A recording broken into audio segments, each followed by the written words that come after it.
Meanwhile, in Gaza, the Israeli military has retrieved the bodies of 3 more hostages killed during the October 7th attacks by Hamas militants.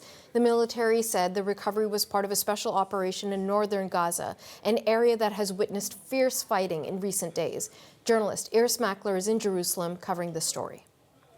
We know that today the Israeli military says it's recovered the bodies of 3 men. They were all taking part in the Nova Music Festival on October the 7th. 2 are Israeli citizens. The third, Orion Hernandez, is part Mexican, part French citizen. And what we do know is that he was the boyfriend of Shani Luke, a young woman who was taken hostage, all that video footage of her being taken hostage on October the 7th. And her body was recovered a week ago today. So all of those things together on this one incident in Jabalia in the north of the Gaza Strip, an area Israel left and has returned to. It was apparently the result of intelligence operations. And I guess it would be interesting to hear what the IDF spokesperson, Admiral Daniel Hagari, had to say. There are men, women, children, and babies being held by Hamas in living hell across our border in Gaza. We will not stop fighting for their freedom. Every decent country in the world would do the same. So what we see is the central role of the hostages in this now almost 8-month-long war. We even heard in the ICJ today a mention of the hostages by the judges, a call for their return.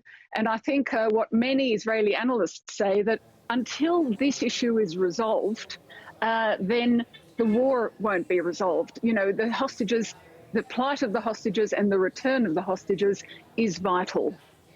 Iris, what kind of impact might this have on the negotiations that are still ongoing between Israel and Hamas?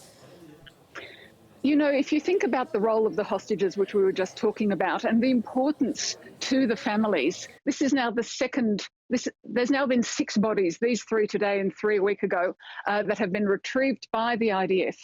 And that means that those are 6 hostages who are not returning alive to their families. So it's increased the level of urgency within the hostages forum. The day before, they released a video of the actual taking hostage of 5 women who were soldiers in the Israeli army.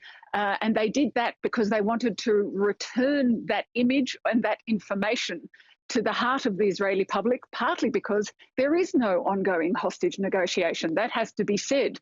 We have heard right now a report, first from the New York Times, then repeated by other news outlets. And what they are saying is this, that the head of the CIA chief Bill Burns, is currently meeting in Paris this weekend, both with the head of the Mossad and the leader of the Emirates. So we're seeing an Israeli, Emirati, American attempt at the same time as Paris is itself holding an Arab summit, if you like, for 4 Arab countries. The Emirates is part of that too. So I think we're seeing one more push, but Israel has to be part of that push. It's not clear that Israel is on board if you listen to what's coming out of the Israeli cabinet, and nor really is it clear that Hamas is on board either. So that the 2 parties may not be as interested in a deal that would involve a ceasefire and the return of the hostages at this moment as the surrounding negotiators. Iris Mackler in Jerusalem.